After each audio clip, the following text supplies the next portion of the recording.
Hello students, I am back with my session number 2। हमारा revision session चल रहा है, राइट? हम लोगों ने सेशन 1 में क्या पढ़ा था? What we have done in our session number 1? We have done question number 1 to 10 MCQ, question number 11 to 18 true और false, question number 19 to 22 fill in the blanks, again question number 23 to 26 fill in the blanks, question number 27 to 29 matches, question number 30 to 32 matches, question number 30 to 36 answer in one word, that is from meanings, and question number 37 to 40 answer in one sentence. We have done till question number 26. In today's session I am going to explain you question number 27 to 40. अभी क्या पढ़ेंगे? Matches, answer in one word and answer in one sentence. जैसा कि last session में मैंने आपको reminder दिया था, this is only for revision purpose, कोई भी इंपॉर्टेंट क्वेश्चंस या ऐसा कुछ भी नहीं है। So kids, let's begin this. Now kids, matches में कॉलम ए है, कॉलम बी है, राइट? कॉलम ए में नंबर है 27, 28, 29। कॉलम बी में है ए, बी, सी। ए में embryo, hair and fur, skull. B में 22 bones, baby plant and ship. Kids, ये थोड़ा सा कॉम्प्लिकेटेड है, मतलब कि आपको समझने में थोड़ी सी डिफ़िकल्टी होगी, बट यहाँ पे आपको इमेज दिख रही है ना, इमेज की वजह से आपको इजी हो जाएगा। किड्स, वो हम क्या कहते थे मैचेस में? सपोज जो भी है उसके सामने बी और मैच करते थे, राइट? या तो फिर उसके नंबर के सामने करेक्ट आंसर का ए, बी, सी कोई भी ऑप्शन होता है वो हम लिखते थे, राइट? यहाँ पे क्या करना है?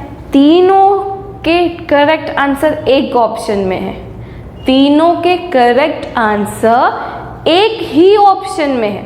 अगर 2 राइट है, 1 रॉन्ग है तो सभी के मार्क्स गए, कोई भी आपको मार्क मिलेगा नहीं।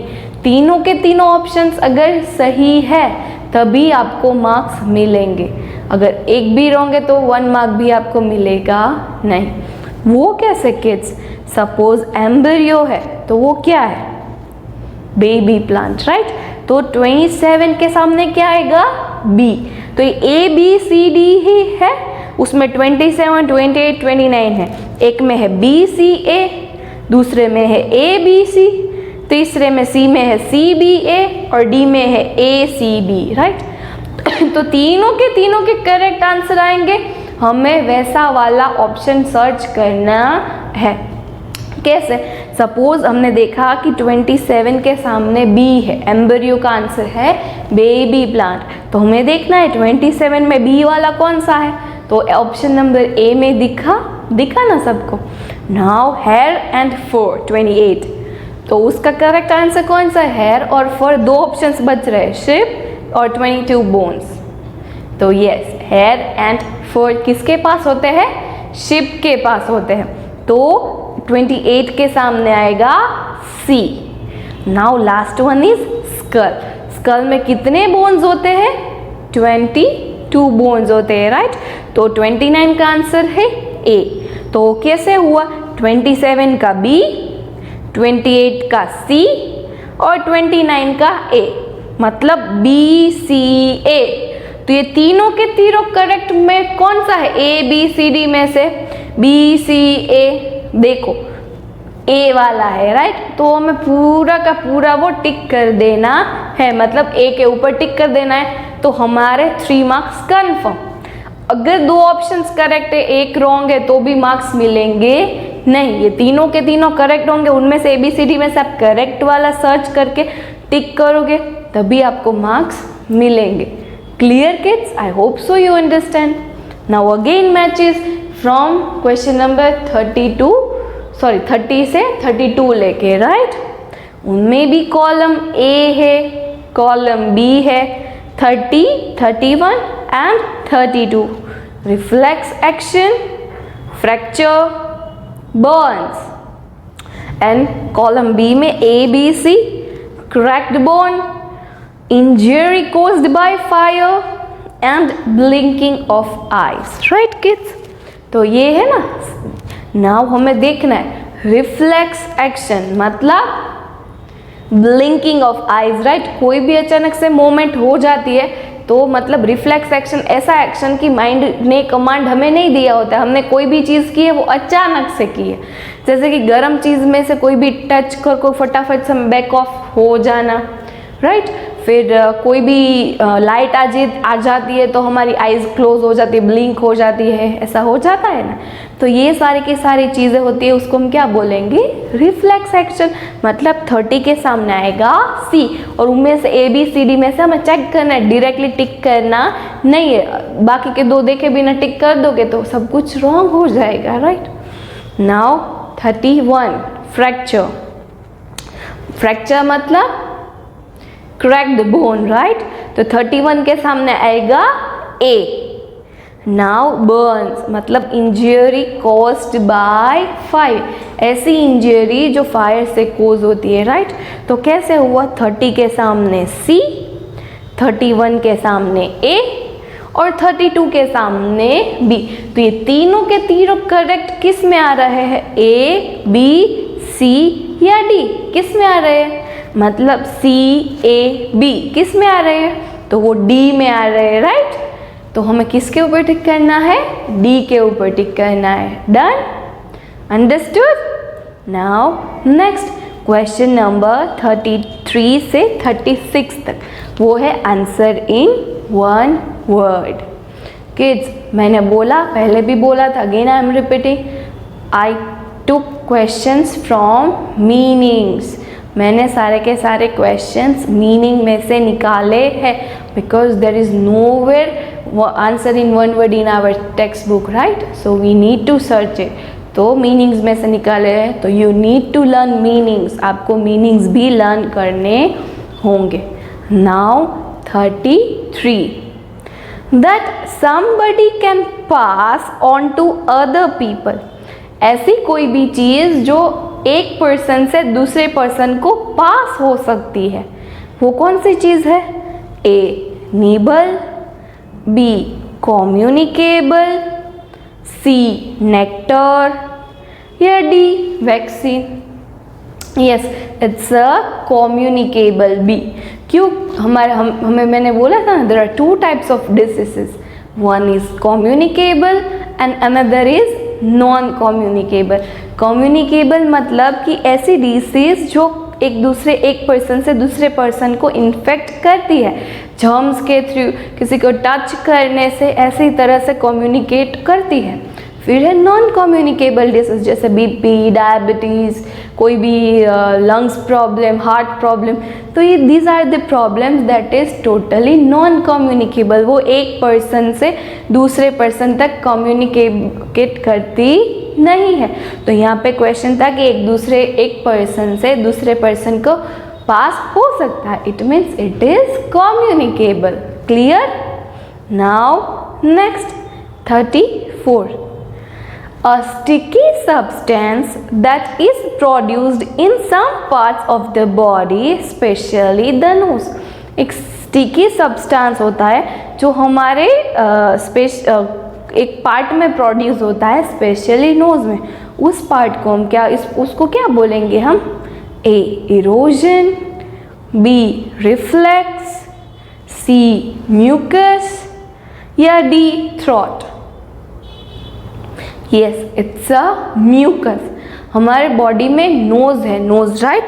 नोज से हम ब्रीद करते हैं ना, ब्रीद हम ब्रीद करते हैं, उस वजह से हमारे एटमॉस्फेयर में बहुत सारा पॉल्यूशन होते हैं, डस्ट होता है, जर्म्स होते हैं, माइक्रो ऑर्गेनिजम्स होते हैं, ऐसी बहुत सारी चीज़ें हमारे एटमॉस्फेयर में होती है। वो अगर डायरेक्टली हमारे बॉडी में अंदर चली जाएगी तो हमें बहुत सारे डिसीजेज और या सब बहुत बुरी चीज़ें होगी हमारे साथ। बट हमारे नोज़ में हेयर लाइक स्ट्रक्चर्स होते हैं, हेयर होते हैं ना, उससे क्या होता है कि एयर जो होती है वो क्लीन करके जाती है। जैसे हम पानी को अगर हम वो क्लीन कर देते हैं, मतलब कि पानी डायरेक्टली हम म्यूनिसिपालिटी से आते हैं वो हम पीते नहीं, या तो फिल्टर में फिल्टर करके पीते, या तो फिर घर में वो जो गरणी होती है ना उससे मम्मी प्योरीफाई करती है, राइट। तो ये नोज़ के हेयर्स होते हैं वो प्योरीफाई का काम करते हैं, मतलब एयर को गंदा जो पोर्शन होता है वो बाहर रखते ताकि क्लीन एयर हम ब्रीथ कर पाए। क्लियर। तो वो जो गंदा डस्ट और वो किस में कन्वर्ट हो जाता है, म्यूकस में। किस में, म्यूकस में। तो our correct answer is C, mucus, right. Now next number 35, the part of your body where your foot joints your leg. हमारा फुट और लेग्स के बीच में एक जॉइंट होता है, राइट। हम उसको क्या बोलेंगे, मतलब वो एक दूसरे को जॉइंट करता है। जैसे कि ये आर्म और ये हैंड के बीच का ये जो जॉइंट होता है उसे हम क्या बोलेंगे, बिल्कुल वैसे ही लेग में होता है। फुट और एंकल के बीच का जो जॉइंट होता है ना उसको हम क्या बोलेंगे, एंकल, एडल्ट, अटैच या पोर। यस, उसको हम क्या बोलेंगे, एंकल। क्या बोलेंगे, एंकल। वो पोर्शन को क्या बोलना है, ankle. Now next number 36, the process of changing something to suit a new situation. कोई भी न्यू सिचुएशन में हमें सूट होना है तो हम उसको क्या बोलेंगे, A desert, B hollow, C habitat या डी एडेप्टेशन। यस, हम ऑलरेडी जो प्लेस पे रहते हैं वो हमारी हैबिटेट है, राइट। बट हम एक न्यू सिचुएशन में हमें न्यू तरह से मतलब सूट होना है तो उसको हम क्या बोलेंगे, एडेप्टेशन। मतलब हमें कोई भी चीज़ में सूट होना है तो हमें उसको एडेप्ट करना पड़ेगा, राइट। तो that is our new adaptation. Then our answer is adaptation. We are suppose to tick on D. Clear kids, understand. Now next question number 37 to 40, answer in one sentence. वो भी CW में हम लोगों ने answers लिखे हैं ना, उनमें से आंसर इन वन सेंटेंस किए, right kids. So you need to learn all the question answer by heart, then and then you are able to answer these questions। यहाँ पे भी थोड़ा सा MCQ जैसा है। जो MCQ में हम वन वर्ड के आंसर्स होते हैं, यहाँ पे कितने होते हैं, वन सेंटेंस के होते हैं। कोई भी 4 ऑप्शंस होंगे वो आपको करेक्ट सर्च करके लिख देना है।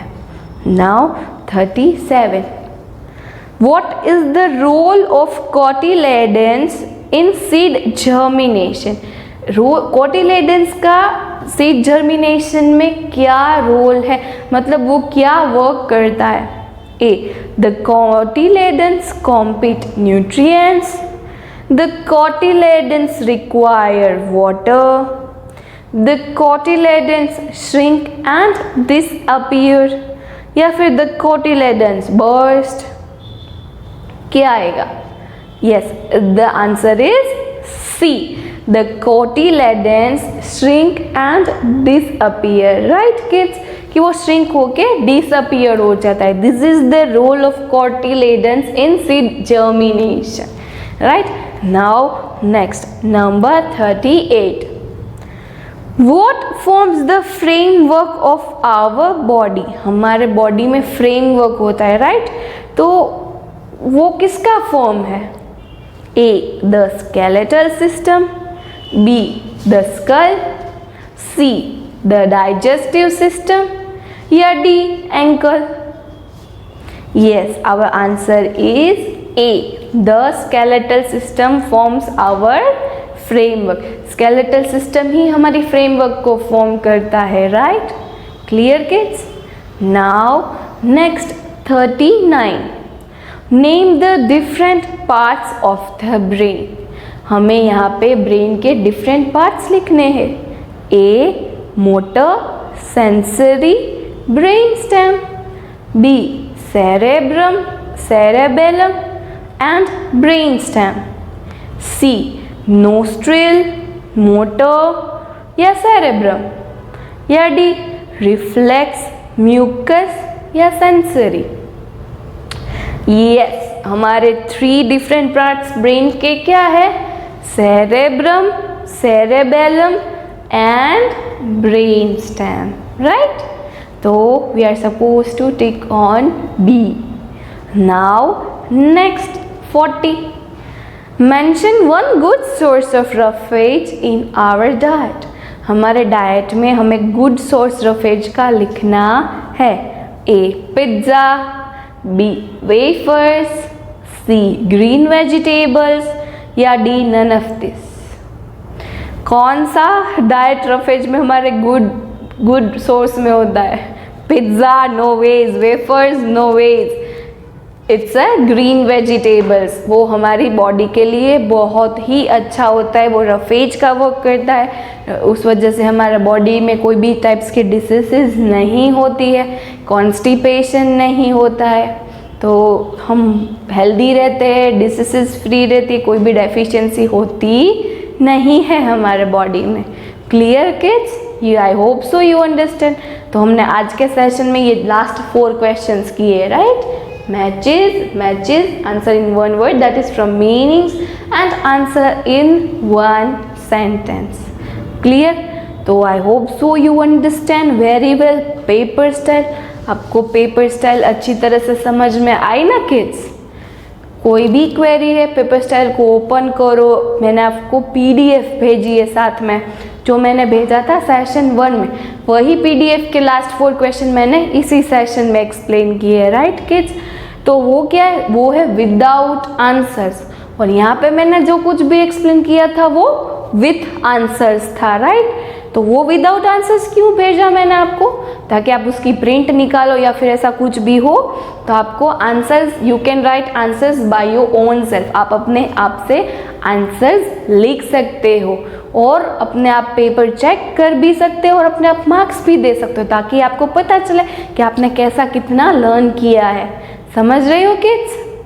तो अब हम स्कूल में जो स्पीड टेस्ट लेते थे ना, वही आप अपने आप से मार्क्स टेस्ट को चेक करके मार्क्स दे के मम्मी डैडी को कुछ भी बोल सकते हो.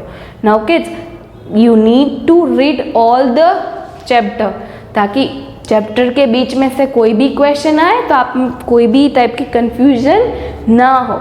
यहाँ पे तो हम भी आपको कुछ एक्सप्लेन करने के लिए नहीं होंगे, तो please read all the chapters very well. Chapter number 1 है रिप्रोडक्शन इन प्लांट्स. हम लोगों ने प्लांट्स में कैसे रिप्रोडक्शन होता है, कैसे जर्मिनेशन की प्रोसेस होती है, पार्ट्स ऑफ द प्लांट्स, क्या कोटिलेडन्स, एम्ब्रियो, कौन सा क्या वर्क है, किससे डिस्पर्सल होता है, ये सब कुछ किया था, राइट? तो एक बार अच्छी तरह से रिवाइज कर लो. फिर है chapter number 2 animals, habitats and it's adaptations. मतलब एनिमल्स की क्या क्या हैबिटेट्स थी, क्या क्या एडेप्टेशंस थी, कौन एनिमल माइग्रेट करता है, कितने किलोमीटर तक माइग्रेशन करता है, कितने टाइप्स के एनिमल्स है, हर्बीवोर्स, कार्निवोर्स, ओमनीवोर्स, उसके एग्जाम्पल्स है, किसके पास विंग्स है, किसके पास फेदर्स है, किसके पास वेब्ड फीट है, किसमें क्या क्या एडप्ट किया है, किसकी क्या हैबिटेट है, कौन कहाँ पे पर्टिकुलरली रहता है, कौन ठंडी बेयर कर सकता है, कौन गर्मी बेयर कर सकता है, किसका बर्थ कहाँ पे, ये सब कुछ हमने चैप्टर नंबर 2 में किया था, राइट? और है chapter number 3 the skeletal system. Skeletal system को पढ़ा. डाइजेस्टिव सिस्टम की हम लोगों ने, कितने बोन्स कहाँ पे होते हैं, कितने मूवेबल जॉइंट्स होते हैं, कितने इमूवेबल जॉइंट्स होते हैं, हमारे बॉडी में कितने बोन्स है, एडल्ट्स के पास क्या है, ये सब कुछ हमने किया ना स्केलेटल सिस्टम में. तो please read it once again, तो आपको इजीली अच्छी तरह से और आ जाए. फिर है chapter number 4 the nervous system. Nervous system में भी हमने बहुत सारी चीज़ें की, जैसे कि नर्वस सिस्टम पढ़ा, brain, cerebellum, cerebrum, brain stem, फिर nerves, spinal cord, reflex action किसे कहते हैं, अचानक से कोई भी चीज़ ब्रेन कमांड दे उससे पहले भी हम लोग अपने हिसाब से कर लेते हैं, उसके हम क्या बोलेंगे, रिफ्लेक्स एक्शन. फिर सेंस ऑर्गन्स, और सेंस ऑर्गन्स की हमने स्ट्रक्चर भी पढ़ी. तो ये सारी की सारी चीज़ हमने द नर्वस सिस्टम में किया. फिर है chapter number 5 health and hygiene, जो हमने रिसेंट में लास्ट में ही कंप्लीट किया कि हमें हमारी हेल्थ को कैसे मेंटेन करना चाहिए with exercise and proper diet. Hygiene को भी मेंटेन करना चाहिए, जैसे कि हमें रेगुलरली क्लोथ्स को वॉश करना चाहिए, हमारी बॉडी को नहाना चाहिए, we need to trim our nails, we need to clean ourselves, we are not suppose to use socks again and again, we need to clean it properly. तो ये सारी की सारी चीज़ें हमने किस में पढ़ी थी, हेल्थ एंड हाइजीन में। तो आप रीड करोगे तो आपको बहुत अच्छी तरह से ये सब कुछ इजीली आ जाएगा।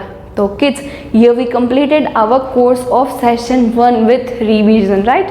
तो next after Diwali new sessions के लिए I am ready and please you also be prepared for that. So kids, till next section after Diwali, bye.